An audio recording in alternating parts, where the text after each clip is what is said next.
ఓం శాంతి 10/10/2023 సాకార ఈశ్వరీయ మధుర మహావాక్యాలు. మధురమైన పిల్లలారా, ప్రభాత సమయంలో మనస్సు బుద్ధి ద్వారా తండ్రి అయిన నన్ను స్మృతి చెయ్యండి. అమృతవేళ సమయంలో జతలో భారతదేశాన్ని దైవీ రాజస్థానంగా తయారు చేసే సేవ చేయాలి. ఒకటి, స్మృతిలో ఉండాలి నిరంతరం. రెండవది, సేవ చేయాలి. ప్రశ్న: సూర్యవంశీ రాజధాని బహుమతిగా ఏ ఆధారంపై లభిస్తుంది? జవాబు: సూర్యవంశీ రాజధానిని బహుమతిగా తీసుకోవాలి అంటే తండ్రికి పూర్తిగా సహాయకారులుగా అవ్వండి. శ్రీమతమును అనుసరిస్తూ ఉండండి. ఆశీర్వాదాలను వేడుకోరాదు, కానీ యోగ బలముతో ఆత్మను పావనంగా చేసుకుని పురుషార్థం చేయాలి. దేహ సహితంగా దేహ సర్వ సంబంధాలను త్యాగం చేసి అత్యంత ప్రియమైన ఒకే ఒక తండ్రిని స్మృతి చేస్తే మీకు సూర్యవంశ రాజధాని బహుమతిగా లభిస్తుంది. అందులో శాంతి, పవిత్రత, సుఖం అన్నీ ఉంటాయి. పాట చివరికి ఆ రోజు ఈనాటికి వచ్చింది. ఓం శాంతి అంటే ఏమిటో పిల్లలైనా మీ బుద్ధిలో ఉండనే ఉంటుంది. తండ్రి ఏదైతే అర్థం చేయిస్తూ ఉన్నారో అది ఈ ప్రపంచంలో పిల్లలైనా మీకు తప్ప ఇతరులెవ్వరికీ అర్థం కాదు. ఎలాగైతే ఎవరైనా క్రొత్త వారు ఏదైనా మెడికల్ కాలేజీలో కూర్చుంటే ఎలాగైతే వారు ఏమీ అర్థం చేసుకోలేరు, అలాగే ఇక్కడ కూడా క్రొత్త వారు ఏమీ అర్థం చేసుకోలేరు. మనుషులు వెళ్ళి విన్నా అర్థం చేసుకోలేని సత్సంగం ఇంకేదీ లేదు. అక్కడైతే శాస్త్రాలు మొదలైన వాటిని వినిపిస్తారు. ఇది పెద్ద కాలేజీలన్నింటిలోకి పెద్ద కాలేజీ. క్రొత్త విషయం ఏమీ కాదు. స్వయంగా తండ్రి కూర్చొని పిల్లలకు రాజయోగాన్ని నేర్పించే ఆ రోజు మళ్ళీ ఈనాడు వచ్చింది. అనగా 5000 సంవత్సరాల క్రిందటిలాగా. ఈ సమయంలో భారతదేశంలో రాజ్యమే లేదు. మీరు ఈ రాజయోగం ద్వారా రాజాది రాజులుగా అవుతారు. అనగా ఏ వికారి రాజులు ఉన్నారో ద్వాపర యుగం నుండి వారందరికీ కూడా మీరు రాజులుగా అవుతూ ఉన్నారు. ఆ బుద్ధి లభించింది. ఎవరు ఏ కర్మ చేసినా అది బుద్ధిలో ఉంటుంది కదా. మీరు సైనికులు, యోధులు, ఆత్మలైనా మనం ఇప్పుడు తండ్రితో యోగం జోడించడం వలన భారతదేశాన్ని పవిత్రంగా చేస్తాము అని మీకు తెలుసు. అంతేకాక సృష్టి చక్రం ఆది మధ్య అంత్యాల జ్ఞానాన్ని ధారణ చేసి మనము చక్రవర్తి రాజులుగా అవుతూ ఉన్నాము అని కూడా మీకు తెలుసు. మనం యుద్ధ మైదానంలో ఉన్నాము అని సదా బుద్ధిలో ఉండాలి. విజయము మనదే, ఇది తథ్యం. మనం ఇప్పుడు మళ్ళీ భారతదేశాన్ని డబల్ కిరీటధారి రాజస్థానంగా తయారు చేస్తూ ఉన్నాం. బాబా చిత్రాలను గురించి చాలా బాగా అర్థం చేస్తూ ఉంటారు. మనం 84 జన్మలు పూర్తి చేసుకొని ఇప్పుడు వాపస్ వెళ్ళి మళ్ళీ వచ్చి రాజ్యస్థాపన చేస్తాము. ఈ బ్రహ్మ కుమారీలందరూ ఏం చేస్తున్నారు? బ్రహ్మ కుమారీల సంస్థ అంటే ఏమిటి అని చాలామంది అడుగుతారు కదా. మేము శ్రీమతమును అనుసరిస్తూ ఈ భారతదేశాన్ని మళ్ళీ దైవీ రాజస్థానంగా తయారు చేస్తున్నాము అని బీకేలు వెంటనే చెప్తారు. మనుషులకు శ్రీ అను పదానికి అర్థం కూడా తెలియదు. శ్రీ అనగా శ్రేష్టాతి శ్రేష్టమైన వారు శివబాబా అని. వారి మాలయే తయారవుతుంది అని మీకు తెలుసు. ఈ మొత్తం రచన అంతా ఎవరిది? క్రియేటర్ తండ్రియే కదా. సూర్యవంశీయులు, చంద్రవంశీయులు అందరూ ఎవరైతే ఉన్నారో వారి మాల అంతా రుద్రుడైన శివబాబాదే. అందరికీ తమ రచయిత ఎవరో తెలుసు, కానీ వారి కర్తవ్యం గురించి తెలియదు.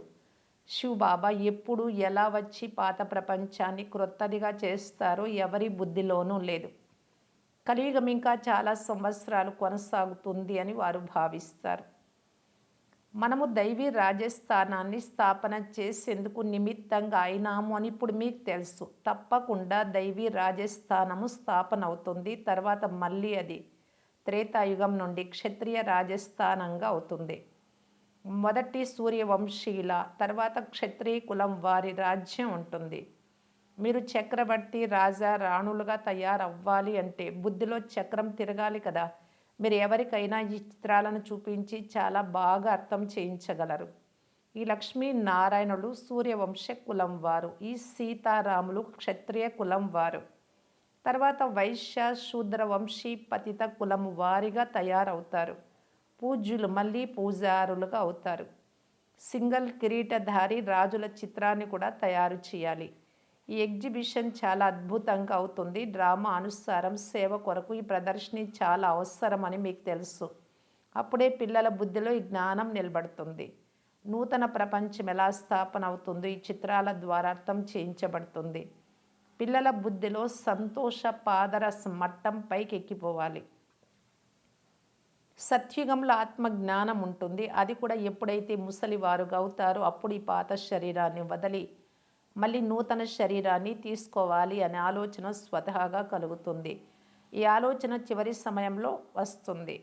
మిగిలిన సమయం అంతా ఖుషీగా ఆనందంగా ఉంటారు. మొదట ఈ జ్ఞానం ఉండదు. ఎంతవరకు తండ్రి వచ్చి తమ పరిచయమునివ్వరు అంతవరకు పరమాత్ముడి నామ రూప దేశ కాలాదుల గురించి ఎవ్వరికీ తెలియదు అని పిల్లలైన మీకు అర్థం చేయించబడింది. వారి పరిచయం కూడా చాలా గంభీరమైనది. మొదట వారిది లింగ రూపము అనే చెప్పవలసి ఉంటుంది. రుద్ర యజ్ఞాన్ని రచించినప్పుడు మట్టితో శివలింగాలను తయారు చేస్తారు. వాటి పూజ జరుగుతూ వచ్చింది. తండ్రి మొదటనే తాను బిందు రూపము అని తెలుపలేదు. బిందు రూపం అని చెప్పి ఉంటే మీరు అర్థం చేసుకోలేకపోయేవారు. ఏ విషయం ఎప్పుడు అర్థం చేయించాలో అప్పుడు అర్థం చేయిస్తారు. ఈ విషయం మొదటే ఎందుకు తెలుపలేదు, ఈరోజు ఎందుకు అర్థం చేయిస్తున్నారు అని అడగరాదు. డ్రామాలో ఇలాగే నిర్ణయించబడింది.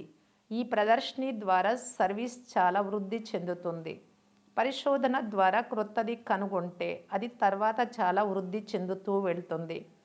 బాబా మోటార్ ఉదాహరణాన్ని ఇస్తారు కదా. ప్రారంభంలో మొదట మోటారు తయారు చేయడానికి అనగా కనుక్కోవడానికి కష్టమై ఉండవచ్చు. కానీ తర్వాత చూడండి, పెద్ద పెద్ద కార్ఖానాలలో 1 నిమిషంలో మోటార్ తయారై ఎలా అవుతుందో మీరు చూస్తూ ఉన్నారు. సైన్స్ ఎంతో ప్రగతిని సాధించింది.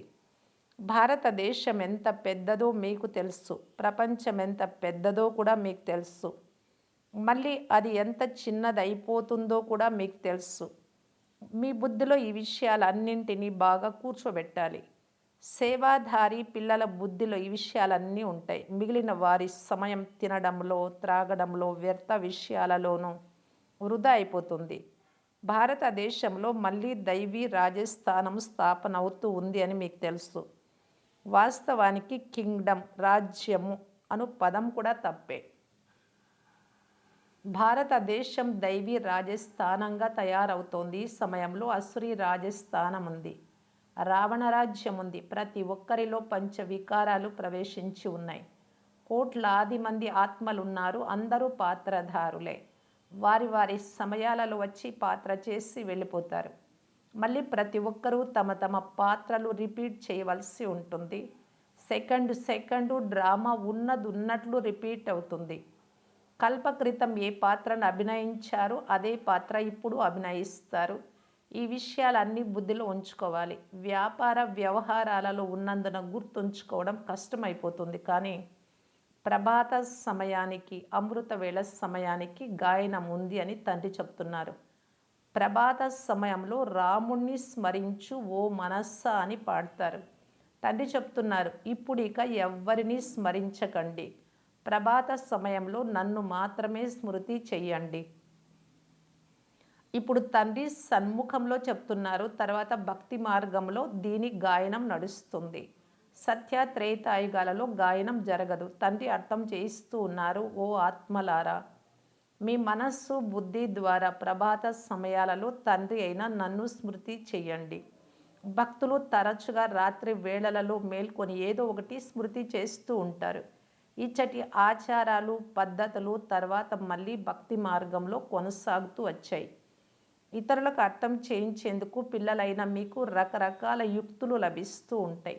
భారతదేశం ఇన్ని సంవత్సరాల క్రితం దైవీ రాజస్థానంగా ఉండేది. తర్వాత క్షత్రియ రాజస్థానంగా అయింది. దాని తర్వాత వైశ్య రాజస్థానంగా అయింది.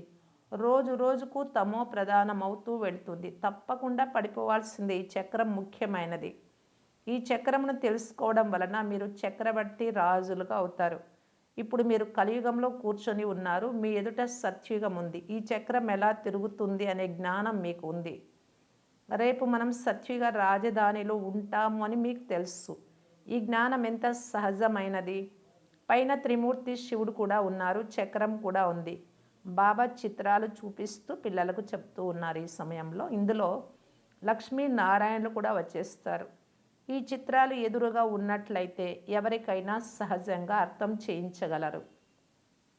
భారతదేశం దైవీ రాజస్థానముగా ఉండేది. ఇప్పుడు అలా లేదు. సింగల్ కిరీటం వారు కూడా లేరు. చిత్రాల ద్వారానే పిల్లలైన మీరు అర్థం చేయించారు. ఈ చిత్రాలు చాలా విలువైనవి, ఎంతో అద్భుతమైనవి కావున అద్భుతంగానే అర్థం చేయించాలి. 30-40 సైజులోని వృక్షము, త్రిమూర్తి చిత్రాలను కూడా అందరూ తమ తమ ఇళ్లల్లో ఉంచుకోవాల్సి ఉంటుంది. బంధుమిత్రులు మొదలైన వారు వస్తే ఈ చిత్రాలను చూపిస్తూ అర్థం చేయించాలి. ఇది ప్రపంచ చరిత్ర, భూగోళం. పిల్లలు ప్రతి ఒక్కరి వద్ద ఈ చిత్రాలు తప్పకుండా ఉండాలి. వీటి జతలో మంచి మంచి పాటలు కూడా ఉండాలి. చివరికి నేటికి ఆ రోజు వచ్చింది. తప్పకుండా బాబా వచ్చి ఉన్నారు. మీకు రాజయోగం నేర్పిస్తూ ఉన్నారు. చిత్రాలు ఎవరు అడిగినా లభిస్తాయి. పేదవారికి ఉచితంగా లభించగలవు. కానీ అర్థం చేయించే శక్తి కూడా ఉండాలి. ఇది అవినాశి జ్ఞాన రత్నాల ఖజానా. మీరు దానం చేసే దానులు.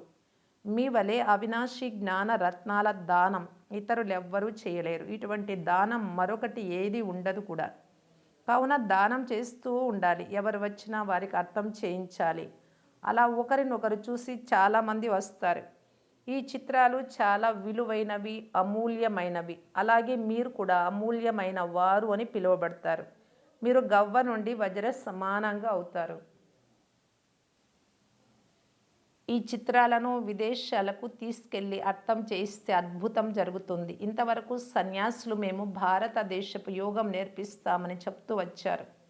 ప్రతి ఒక్కరూ తమ ధర్మమును మహిమ చేస్తారు. బౌద్ధ ధర్మం వారు ఎంతోమందిని బౌద్ధులుగా తయారు చేస్తారు, కానీ అందులో ఎలాంటి లాభము లేదు. మీరు కూడా మనుషులను కోతుల నుండి మందిరానికి యోగ్యులుగా చేస్తారు. భారతదేశంలోనే సంపూర్ణ నిర్వికారులు ఉండేవారు. భారతదేశం పవిత్రంగా ఉండేది. ఇప్పుడు నల్లగా అపవిత్రంగా ఉంది. ఎంతమంది మనుషులు ఉన్నారు. సత్యుగంలో చాలా కొద్ది మంది మాత్రమే ఉంటారు కదా. సంగమ యుగంలోనే తండ్రి వచ్చి స్థాపన చేస్తారు. రాజయోగాన్ని నేర్పిస్తారు. ఏ పిల్లలైతే కల్పకృతం నేర్చుకున్నారో ఆ పిల్లలకే నేర్పిస్తారు. స్థాపన అవ్వాలి. పిల్లలు రావణుడితో ఓడిపోతారు వికారాలతో. మళ్ళీ రావణుడిపై విజయం పొందుతారు. ఎంత సహజమైనది. కావున పిల్లలు పెద్ద చిత్రాలు తయారు చేయించి వాటి ద్వారా సర్వీస్ చేయాలి. పెద్ద పెద్ద అక్షరాలు ఉండాలి. ఇక్కడి నుండి భక్తి మార్గం ప్రారంభమవుతుంది, ద్వాపర యుగం నుండి అని వ్రాయాలి. దుర్గతి పూర్తి అయినప్పుడే తండ్రి సద్గతినిచ్చేందుకు వస్తారు కదా. ఎప్పుడు ఎవరికి భక్తి చేయకండి అని చెప్పరాదు. తండ్రి పరిచయమునిచ్చి అర్థం చేయించాలి. అప్పుడు బాణం తగులుతుంది, అనగా నాటుకుంటుంది జ్ఞానం. మహాభారత యుద్ధము అని ఎందుకు పిలుస్తారో మీకు తెలుసు. ఎందుకంటే ఇది చాలా గొప్ప యజ్ఞం. ఈ యజ్ఞం ద్వారానే యుద్ధం అనగా వినాశ జ్వాల ప్రజ్వలితమైంది. ఈ పాత ప్రపంచం సమాప్తం అవ్వనున్నది. ఈ విషయాలు మీ బుద్ధిలో ఉన్నాయి. మనుషులకు శాంతి బహుమతి లభిస్తూ ఉంటుంది, కానీ శాంతి మాత్రము ఉండదు. వాస్తవానికి శాంతి స్థాపన చేయువారు ఒక్క తండ్రి మాత్రమే. వారికి మీరు సహాయకులుగా ఉన్నారు. బహుమతి కూడా మీకు లభించాలి. తండ్రికి బహుమతి లభించదు. తండ్రి అయితే ఇచ్చే దాత. నంబర్ వార్ పురుషార్థానుసారం మీకు బహుమతి లభిస్తుంది. లెక్కలేనంత మంది పిల్లలున్నారు. మీరిప్పుడు పవిత్రత, సుఖశాంతులను స్థాపన చేస్తున్నారు. ఇది ఎంత గొప్ప బహుమతి. ఎవరు ఎంత కష్టపడతారో దాని అనుసారం వారికి సూర్యవంశ రాజధాని బహుమానంగా లభిస్తుంది. తండ్రి శ్రీమతంనిచ్చేవారు, అంతేకాని తండ్రి ఆశీర్వదిస్తారు అని కాదు. తండ్రిని స్మృతి చేస్తే మీ వికర్మలు వినాశనం అవుతాయి అని విద్యార్థులకు సలహా ఇవ్వడం జరుగుతుంది. మీరందరూ సీతలు. మీరు అగ్ని జ్వాలలను దాటుకొని వెళ్తారు. యోగ బలము ద్వారా దాటుకొని అయినా వెళ్ళాలి, లేక అగ్నిలోనైనా కాలిపోవాల్సి వస్తుంది. దేహ సహితంగా సర్వ సంబంధాలను త్యాగం చేసి ఒకే ఒక అత్యంత ప్రియమైన తండ్రిని స్మృతి చేయాలి. కానీ ఈ స్మృతి నిరంతరం ఉండడం చాలా కష్టం, సమయం పడుతుంది. యోగాగ్ని అని గాయనం కూడా చేయబడింది. భారతదేశపు ప్రాచీన యోగము, జ్ఞానము ప్రసిద్ధి చెందినవి. ఎందుకంటే గీత సర్వశాస్త్రమయి శిరోమణి. అందులో రాజయోగము అనే పదం ఉంది. కానీ రాజా అనే పదాన్ని వదిలేసి కేవలం యోగము అనే మాటను పట్టుకున్నారు. ఈ రాజయోగం ద్వారా నేను మిమ్మలను రాజాది రాజులుగా చేస్తాను అని తండ్రి తప్ప ఇతరులెవ్వరూ చెప్పలేరు. ఇప్పుడు మీరు శివబాబా సన్ముఖంలో కూర్చొని ఉన్నారు. ఆత్మలమైన మనమంతా అచ్చట పరంధామంలో నివసించే వారము అని శరీరాన్ని ధరించి పాత్రను అభినయించడానికి వచ్చాము, పాత్రను అభినయిస్తున్నామని మీకు తెలుసు. శివబాబా పునర్జన్మను తీసుకోరు. బ్రహ్మ విష్ణు శంకరులు కూడా పునర్జన్మను తీసుకోరు. తండ్రి చెప్తున్నారు, నేను పతితుల నుండి పావనంగా చేసేందుకే వస్తాను. అందుకే ఓ పతిత పావన రమ్మని అందరూ నన్ను స్మృతి చేస్తారు. ఈ వాక్యము చాలా కరెక్ట్ అయినటువంటిది. తండ్రి అంటున్నారు, నేను మిమ్మలను పావనంగా చేసి దేవి దేవతలుగా చేస్తున్నాను. అందువలన మీకు అంత నశ ఎక్కాలి కదా. బాబా ఇతడులు వచ్చి మాకు శిక్షణ ఇస్తున్నారు బ్రహ్మ ద్వారా. ఈ పండ్ల తోటకు యజమాని బాబా. మనం బాబా చేతిని పట్టుకున్నాం. ఇదంతా బుద్ధికి సంబంధించిన విషయం. బాబా మనలను ఆవలి తీరానికి విషయసాగరం నుండి క్షీరసాగరంలోకి తీసుకెళ్తారు. అచ్చట వికారాలు ఉండవు. అందుకే అది నిర్వికారి ప్రపంచము అనబడుతుంది. భారతదేశం నిర్వికారంగా ఉండేది, ఇప్పుడు వికారిగా అయిపోయింది. భారత్ వాసులే చక్రంలో పూర్తిగా తిరుగుతారు. ఇతర ధర్మాల వారు పూర్తి చక్రమంతా తిరగరు, వారు చివరిలో వస్తారు. ఇది చాలా అద్భుతమైన చక్రం. బుద్ధిలో నశ ఉండాలి. ఈ చిత్రాలపై చాలా గమనం ఉండాలి. సర్వీస్ చేసి చూడండి. విదేశాలకు కూడా చిత్రాలు వెళ్తే మీ పేరు ప్రసిద్ధి చెందుతుంది. విహంగ మార్గంలో సర్వీస్ జరుగుతుంది. అచ్చా, మధురాతి మధురమైన అపురూపమైన పిల్లలకు మాతాపిత బాప్దాదాల ప్రియ స్మృతులు మరియు గుడ్ మార్నింగ్. ఆత్మిక పిల్లలకు ఆత్మిక తండ్రి నమస్తే. ధారణ కొరకు ముఖ్య సారము. ఫస్ట్ పాయింట్, మీకు లభించిన అవినాశి జ్ఞాన రత్నాల ఖజానాను దానం చేయాలి. మీ సమయాన్ని తినడము త్రాగడంలో వ్యర్థ మాటలలో వృధా చేసుకోరాదు. సెకండ్ పాయింట్, గవ్వ వంటి మనుషులను వజ్ర సమానమైన వారిగా తయారు చేయు సేవ చేయాలి. తండ్రి నుండి ఆశీర్వాదాలు లేక కృపను దయను వేడుకోరాదు. తండ్రి సలహా ప్రకారం నడుస్తూ ఉండాలి. అదే ఆశీర్వాదము, దయా, కృప. వరదానము, సేవ ద్వారా ప్రాప్తించే గౌరవము పదవిలను త్యాగం చేసే అవినాశి భాగ్యాన్ని తయారు చేసుకునే మహాత్యాగి భవ. పిల్లలు, మీరు ఏదైతే శ్రేష్ఠ కర్మ చేస్తారో ఆ శ్రేష్ఠ కర్మ మరియు సేవకు ప్రత్యక్ష ఫలం అందరి ద్వారా మహిమ చేయబడడం. అందరూ మిమ్మల్ని పొగుడుతారు. సేవాధారికి శ్రేష్టమైన గాయనపు సీటు లభిస్తుంది. వారు మిమ్మల్ని పొగిడేటటువంటి గాయనం అంటే మెచ్చుకునేది, గౌరవం ఇచ్చేది, ఇలాంటి సీట్ లభిస్తుంది. గౌరవము పదవి యొక్క సీట్ లభిస్తుంది. ఈ సిద్ధి తప్పకుండా ప్రాప్తిస్తుంది. కానీ ఈ సిద్ధులు ఎలాంటివి అంటే దారిలో బస వంటివి. ఇదేమీ ఫైనల్ గమ్యం కాదు. అందువలన దీనిని త్యాగం చేసి వేటిని గౌరవము, మర్యాద, నాకు పేరు రావాలి వచ్చినా కానీ వాటిపైన ఆసక్తి, ఇష్టం లేకుండా ఉండడం త్యాగం చేసి భాగ్యవంతులుగా అవ్వండి. త్యాగవంతులు భాగ్యవంతులుగా అవ్వండి. దీనినే మహాత్యాగి అవ్వడము అంటారు. గుప్త మహాదాని విశేషత త్యాగాన్ని కూడా త్యాగం చేసే త్యాగి. స్లోగన్, ఫరిస్తా అవ్వాలి అంటే సాక్షి అయి ప్రతి ఆత్మ యొక్క పార్ట్ చూడండి. నేను ఆత్మ మస్తక మధ్యలో కూర్చున్న అందరి ఆత్మల పాత్రలను చూస్తూ ఉన్నాను అనే భావనతో ప్రకాశిస్తూ ఉంటే ఫరిస్తాలుగా కాగలం. ఓం శాంతి.